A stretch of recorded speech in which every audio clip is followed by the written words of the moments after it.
ওমকারেশ্বর মহাদেব মন্দিরের আপনাদেরকে স্বাগত। এটা দ্বিতীয় পর্ব।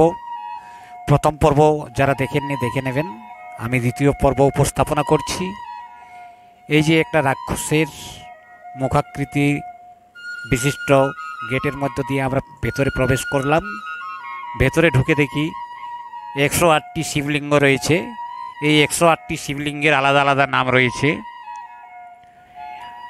আমরা ভুবনেশ্বরে ভেবেছিলাম যে লিঙ্গরাজ মন্দিরে জল ঢালব, কিন্তু প্রচণ্ড বৃষ্টি শুরু হওয়ায় আমাদের ভুবনেশ্বরের লিঙ্গরাজ মন্দিরে জল ঢালা হয়নি।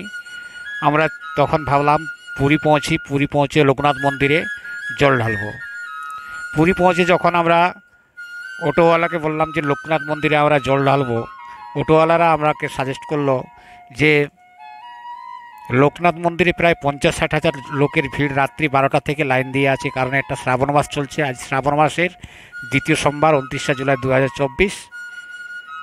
ওখানে আপনারা জল ঢালতে যদি যান আপনাদের 7-8 ঘন্টা লাইনে দাঁড়াতে হবে। অগত্যা আমরা সিদ্ধান্ত নিলাম যে ওমকারেশ্বর মহাদেব মন্দিরে যে 108 শিবলিঙ্গ রয়েছে সেখানে জল ঢালব। শিব তো সব জায়গায় একই, তাই মহাদেব কোন মন্দিরে কাকে কখন নিয়ে যায় বলা মুশকিল। আমরাকে যেমন এখানে নিয়ে এসেছে। আমরা প্রথমে ভেবেছিলাম বাড়ি থেকে যখন আসি লিঙ্গরাজ মন্দিরে জল ঢালবো, সেখানেও হলো না। পুরী পৌঁছে ভেবেছিলাম লোকনাথ মন্দিরে জল ঢালবো, সেখানেও হলো না। অবশেষে পুরীতে ওমকারেশ্বর মহাদেব মন্দিরে যে 108 শিবলিঙ্গ রয়েছে সেখানেই আমরা জল ঢালছি এবং পূজা করছি। সে দৃশ্য আপনারা দেখতে থাকুন। পুজোর ডালা 130 টাকা দিয়ে এখানেই কেনা হয়েছে। গঙ্গা জল দিয়েছে।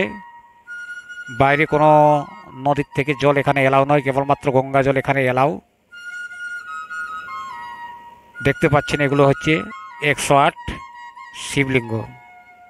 আপনারা যারা পুরী বেড়াতে আসবেন অতি অবশ্যই একবার হলেও ওমকারেশ্বর মহাদেব মন্দির চলে আসবেন। এবং ওমকারেশ্বর মহাদেব মন্দিরের একেবারে শেষ প্রান্তে রয়েছে ভার্গবী নদীর তীরে এই 108 শিবলিঙ্গ।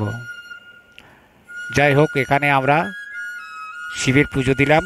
এই যে পুরোহিত পুজো করে দিচ্ছেন। ভিডিওটা এখানেই শেষ করছি। ভিডিওটা কেমন লাগলো জানাবেন। এরপর আমরা যাব গৌর বিহার আশ্রম বা গুপ্ত বৃন্দাবন। ভিডিওটা অবশ্যই দেখবেন।